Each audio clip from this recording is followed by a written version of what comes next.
You are listening to the Intelligent Racer Podcast, where we look to educate and entertain the endurance racing community through discussions with racing professionals and elite age groupers. Today I'm speaking with Sara McLarty. Sara first started in triathlons at age 7. She swam 4 years for the Florida Gators, narrowly missed the Olympic team in 2004, and competed professionally in triathlons for 11 years. She now coaches and competes in adventure and swim run races. We talked to her about her career, her coaching philosophy, and the emerging sport of swim run races, where we focus on the World Championships in Sweden, where she competed in 2 years in a row.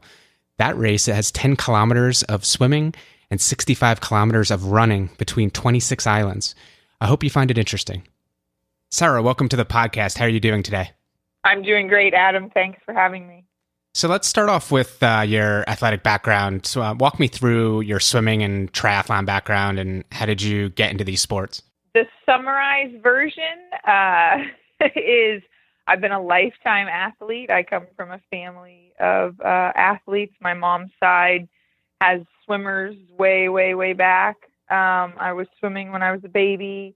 And in 1989, my mom did a local triathlon. We didn't even know what that was called back then. I was 6, and I said it looked like fun. I wanted to do one, and in 1990, when I was 7 years old, they found the first triathlon for me to do, ironically in Clermont, Florida, which is about 20 years later where I bought a house and I currently live. So I've come full circle, and in the meantime, I did triathlons all through my youth and high school. I swam for my high school. I ran cross country for my high school. I competed on my United States swimming team. I competed in triathlons around the country and the world, going to the World Championships a couple times as a junior.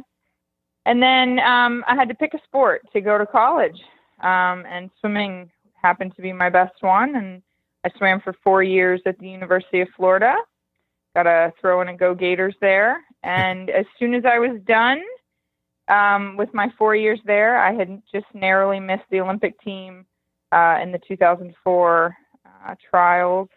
I knew I wanted to be a triathlete, and I gave USAT a call back, and they were interested in welcoming me back with open arms. And then I proceeded to be a professional triathlete for 11 years.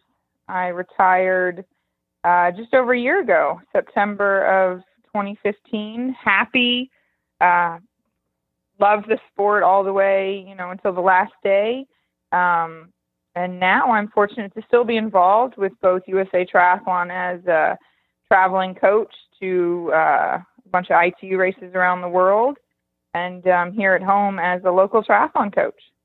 Excellent. So, my background is probably the opposite, which is I started swimming very late in life, and I started triathlons very late in life. So, would you recommend for those who have young kids to, get them in the pool early and throw them in the water as early as possible? Throw them in the water. Absolutely. Yeah. And don't you wish you had been, tossed in there somewhere along the lines? Oh, I do. It's funny because I went to like day camp and I swam there, and I when I first picked up triathlons, I was like, oh, this is going to be easy. And then I did my first 25 yards, and it was the most shocking thing in the world. Yeah, it's a lifetime sport.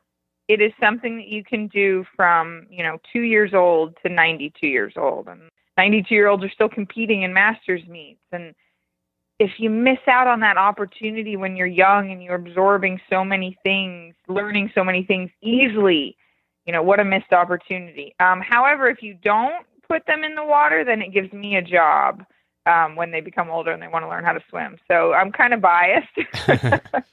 From a coaching perspective, what's the major differences between coaching someone who wants to be a competitive swimmer versus someone who wants to be a competitive triathlete? How do you sort of see that or approach that? Well, that competitive swimming ability has to be started early. To be super competitive in swimming, you really have to have those young years in the water where you're developing that innate ability to feel the water and everything. And unfortunately, we're proving the opposite with triathlon, that you don't have to be one of the best swimmers in the world, but you got to be really good at drafting them in open water, and you can still, come out and be a phenomenal swimmer, a phenomenal triathlete at the end of the day. So the cool thing is we're bringing triathletes to the sport later in life, and they're, excelling fantastically. Do you find it tough relating to people who the swimming comes really slowly because they don't have that long-term experience and that feel for the water? Is that hard for you to coach? No, I am super passionate about that, about coaching that aspect of it. And, Adam, I feel so comfortable in the water, and it's such a relaxing place for me that I want that for everybody else. When somebody comes to me in their 50s and they're like, I can't go in the deep end of the pool, and to me, the first thing that clicks, like, oh my gosh, you're missing so many opportunities of lounging. And, my first reaction, if I don't feel good, if I wake up in the morning, my body doesn't feel good, or I kind of feel sick, is I literally in my head goes, oh, you should go for a swim. That'll fix everything. So my passion is being able to provide that feeling towards other people, because water is just, it is such, salt water is so good for us. Relaxing in that water takes all the weight off of our joints, and so many positive things come from the water. So I love it. And I make my coaching, because I'm working with a lot of people right now that are coming to me in their 50s, 60s, to learn how to swim, is just to have fun with it, and it's constantly, it's just relax. You didn't get it, you didn't understand what we did, or you panicked there. Okay, forget about it. It's in the past. We're going to try it again. And it's removing that fear or that unknown from the water. And you know what? We're going to play. We're going to go back to that. How did the 2-year-old, the 3-year-old, the 4-year-old, how did they develop a love for the water? Because it wasn't a chore. It was, there's a ring at the bottom of the pool. I'm going to go down and get it. So it's going back to that playfulness in the water and teaching it a fun way, rather than this is a chore, this is a job, this is something I have to check off my list, which is the mental attitude that we have a lot as adults. So pulling from that childhood experience, I literally have toys in my bag that adults are diving down to the bottom to get up, and you see the shock on some of their faces the first time they've gone underwater and picked something up and recovered it for me. They're holding it over their head like a child with the biggest grin on their face. And that's where we have our passion. Right. I mean, that's such an important point. It's a similar story. When my wife started in triathlons, she said, oh, I love swimming and I love biking, but I hate running. And what I told her was just tell yourself you like running and really kind of embrace it. And now she absolutely loves running. So she just did the New York City Marathon, and she came back to me and said, thanks. And, she just came back to me and was like, that's so true. So the days where I'm having sort of a down day and I don't want to go to the gym or to the pool, she's just like, come on, have that attitude. And it really does work. So that's good advice. So one last question on the coaching area. So I'm subscribed to Triathlon Magazine on Facebook, and I often see, at least I think on a weekly basis, your workouts that come through there. And how would you recommend people use those, from a training perspective, just as, example workouts and things? Yeah, that's a great question. So, I'm not everybody's swim coach. So, if you're thinking about a periodization or like, where does this fit in, or how do I do this, forget about it. These practices are for the days when you should be going to the pool, or you need to go to the pool. You're really trying to, keep on the swim thing. But the idea of coming up with something to do in the pool on your own is just like, all that can come to your mind is like, okay, I'm going to do 10 200s, and maybe you've done the same thing every time you go to the pool. So again, pulling that fun factor in, that creativeness. And that's one of the things I always say is I have a blog with 1,000 creative, fun, unique, different workouts. And for me, that's what gets me in the pool. I've been swimming competitively for 30 years now. What is my need to get back into the pool? Well, It's to say, okay, after 30 years, what can I do today that I haven't done before? How can I make today's swim practice fun and want me to get into it? So that's what a lot of my Triathlete Magazine articles, the workouts are, is, probably something you haven't done before, unless, you've happened to take that one workout to the pool before, but something different, something that you can turn your mind off from, this is hard work, and just do, what does Sara say to do today? Excellent. So besides coaching, I've heard you also have been doing adventure racing and swim run races as well. Yeah. So can we talk a little bit about the swim run format? It seems to be growing in popularity, and maybe you can touch on the race in Sweden that you did for the World Championships, because that's a particularly interesting one. It is. It's super interesting. And I was so lucky to get involved in those races right as ÖTILLÖ, which is how you should pronounce it in Swedish, but I'm just going to go American and say ÖTILLÖ. I got in there in 2015 with my teammate, Misty Becerra, right before too many Americans had heard about it. So, which is literally why you're talking to me, is because I'm one of the few Americans that have been over there and raced it and competed in it. And it was perfect for me. I was heading, on the downward side of my triathlon competitive career. I knew retirement was coming up soon. And what better way to keep having fun than to find something else to be competitive at? And, combine two of the sports that I'm sort of good at. It required traveling to Sweden. I was like, hey, I'm game. And in 2015, we applied for a merit slot, which is you submit basically a resume of yourself and your sporting abilities. And we fortunately got accepted because we couldn't afford to go over to Europe and do one of the qualifying races and go to Sweden to the World Championships. So in 2015, we went over.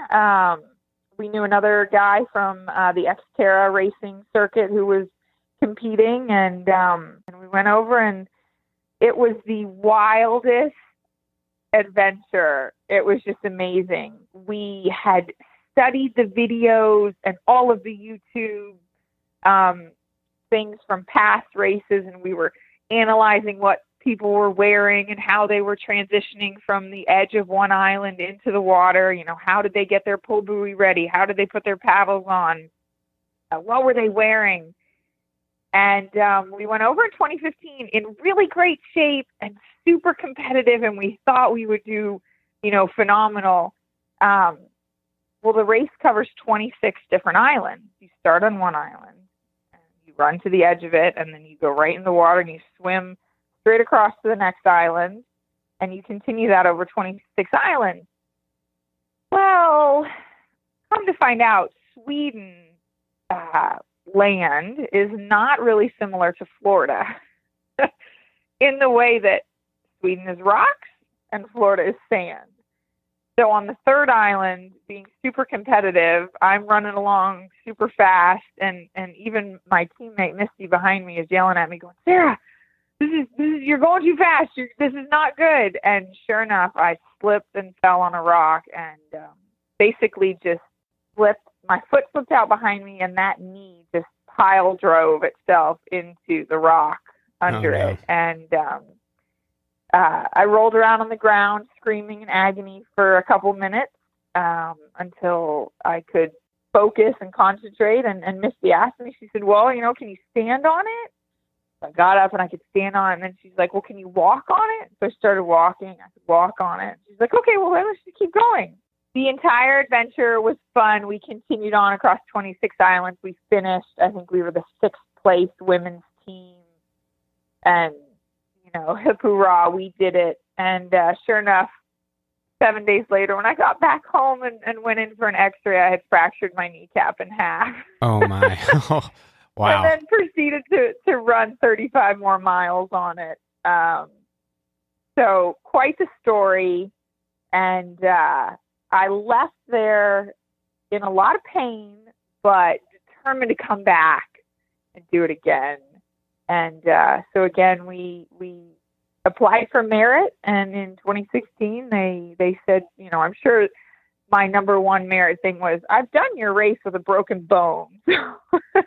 Right. They let us back in this year, and in early September, it's always on Monday, Labor Day. We went over to Sweden again, just outside of Stockholm, and lined up again and did the race again, this time with no injuries, no broken bones. And Adam, here's how it's growing. Here's how it's getting crazy. In 2015, we finished in 12 and a half hours, and we were the 6th place women's team. In 2016, this year, we finished 90 minutes faster, and we were the 8th place women's team. So it's phenomenal to watch these people. And most of them are Swedish. Most of them are in these rocky, cold weather climates, and they're just like billy goats. They're just super agile. They're just bounding over these rocks. And here I am, of course, knowing that if you slip, it can be very painful, but, just feeling so uncoordinated as we run over these islands and everything. And it's coming to the United States. It's already here. There's been 3 or 4 races in the United States already this year. I was fortunate. I got to race one in Maine earlier this year, and they filled up in a couple days. They had more than teams than they could handle, and my teammate just went and raced in Swimrun, North Carolina last month, and the pictures look amazing. They're running through waterfalls, and the coolest part about it, Adam, is that it's taking the Xterra community, it's taking the triathlon community, it's taking the Ironman community. I mean, I said our Swedish races, was over 12 hours. So it's taking these endurance and all of these athletes, and it's bringing them together in a whole new format where there's something new to talk about. Everybody has no idea what they're doing. And it's kind of like back 20 years ago when I started triathlon in the 90s, where it was like nobody knew what they were doing. There was no equipment that was designed for this triathlon thing. Everybody showed up with, what they had scrounged together at home and just, they were just winging it. And that's the cool thing about the birth of the sport in the United States now, is that you're seeing the same kind of thing. And you're seeing that fun attitude again, rather than that super serious competitiveness. And that was what was very attractive to me. And I'm thrilled that I've been involved in it. Yeah, it sounds amazing, and for the listeners and for myself, there are a lot of good YouTubes on this race, and they do they cover it on live on YouTube and other things. So I highly recommend people view it and the dot watchers. Yeah, that's what they call the people at home that watch your GPS tracker as you move along these swim run races. You're just watching a dot. And if you're home watching on the computer, you can be yelling. You could find yourself yelling at a dot on the computer. Yeah, it's funny. So for those who are not familiar with the race, it's 10 kilometers of swimming, which is approximately 6 miles. And then it's a 65K of trail running between the swim. So that's about 40 miles of running. And obviously there's 26 islands. So that's 52 transitions. This is the ultimate sort of swim, run, brick workout. How do you train for something like this? Like I said, being Floridians, we found it was when we got there the first time that we had not prepared ourselves. But transitions. You're right, Adam. It is. It's 50 transitions from running to swimming, and it's not just you. So it is all those miles. It is 10K of swimming and 65K of running, but it's 2 people, and you guys can't be more than 10 meters apart at any point in time during the event. They use that as your teammate is your first line of safety. And as I said, my teammate's first safety response was, well, get up. So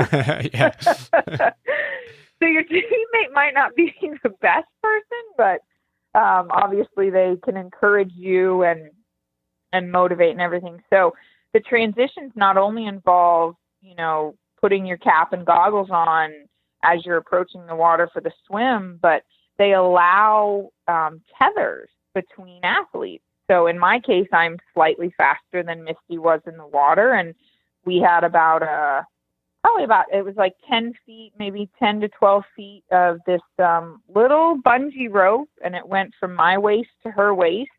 And when we got to the edge of the water, we would be tethered together, and I would jump in the water in front of her, and she'd be swimming right on my feet, and it kept her right in the draft. And you're dealing with paddles are allowed, pole buoys are allowed, cap, goggles, zipping your wetsuit up, tethering your teammate, figuring out where you have to go, because these courses are minimally marked. You're running through both in North Carolina, in the main race, and again in Sweden, you're running through uninhabited areas. So a lot of the times you're sort of navigating your way and also making sure that you're going in the right direction, which is a very interesting aspect for triathletes that are used to going in a straight line on the road. Right. So let's talk about the equipment really quickly. Yeah. It's obviously, as you said, a kind of a sport that's maturing. So I know probably in 5 years there'll be specific things for this sport. But I on the videos I see people actually attaching those pole buoys to their bodies, and they're using paddles and of course a wetsuit because it's cold water. I mean, what do you think is the optimal setup? What are people thinking when they're using like paddles for 10 kilometers of swimming and these pole buoys attached to them and all that kind of thing? I'm just curious, get your thoughts on that. So again, we based our equipment choices off of watching past successful athletes in the ÖTILLÖ races. But what we've come to find after a few of them is simplicity. Simple is king. You see some people that start off with like camelbacks on, wearing camelbacks on the outside of their wetsuits, and it's just the more things you have to deal with, the more things you have to deal with. And you see that the winners, both of the men's winners, the women's winners, and then there's also the co-ed division where you have one female, one male on the team. The winners and the record setters are trimmed down equipment-wise to the fewest things they can possibly carry. So the pole buoy is best to be worn strapped around your upper thigh, and we found that the best method to keep it in place was a used, like a punctured road bike tube, and we shoved it through, punched it through the pole buoy twice, wound it around the leg, tied it in a knot, and some people are using bungee, some people are using goggle straps, all sorts of different things going into it, but it keeps that pole buoy on your thigh. When you're running, you scoot the pole buoy to the outside of your thigh so it's not in the way, and then right as you approach the water, you twist it around, and then it's in between your legs and ready to go. Paddles, are you kidding me?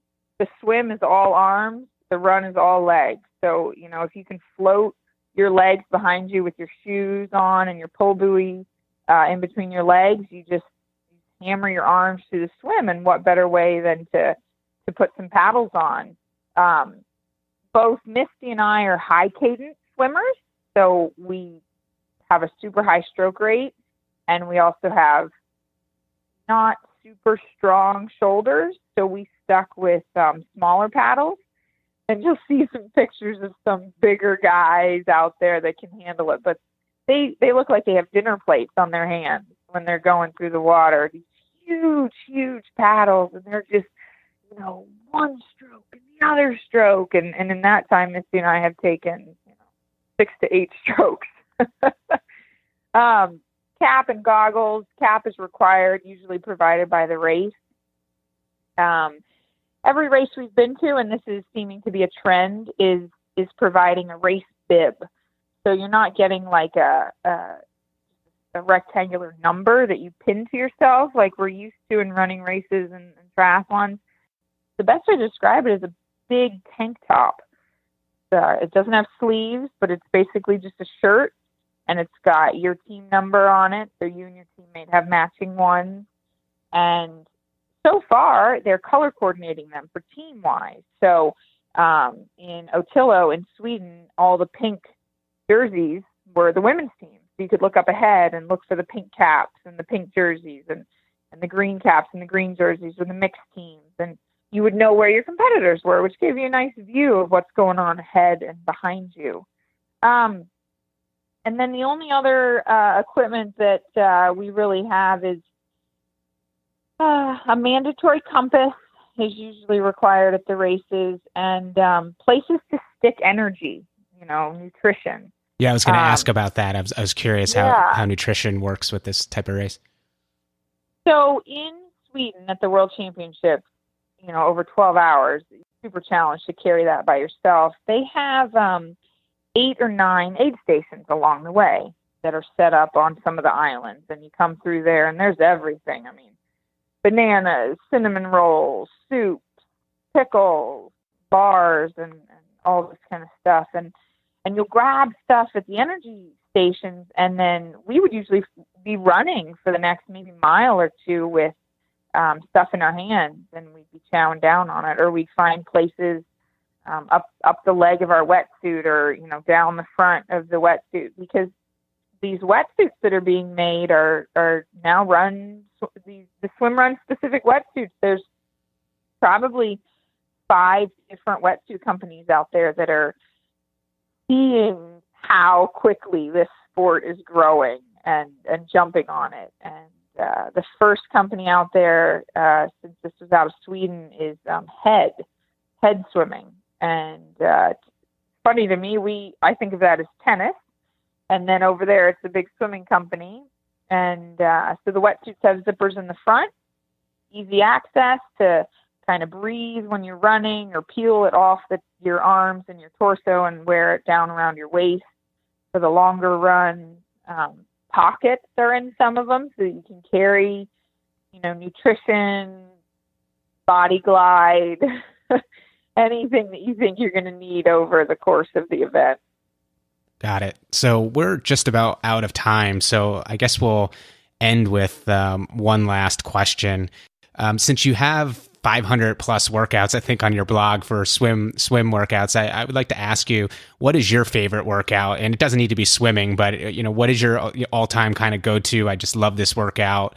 It's never the same thing, Adam. That's my favorite thing, is never having to get in the pool and do the same thing. And to be honest, my favorite swimming nowadays is open water. I said I've been competing for 30 years, and looking at that black line is difficult for me. So any opportunity I have to get in the open water, I take advantage of.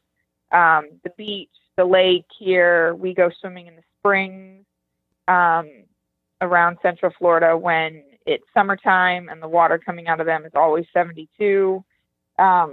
So for me, my favorite thing to do workout-wise is get in the open water and go from there.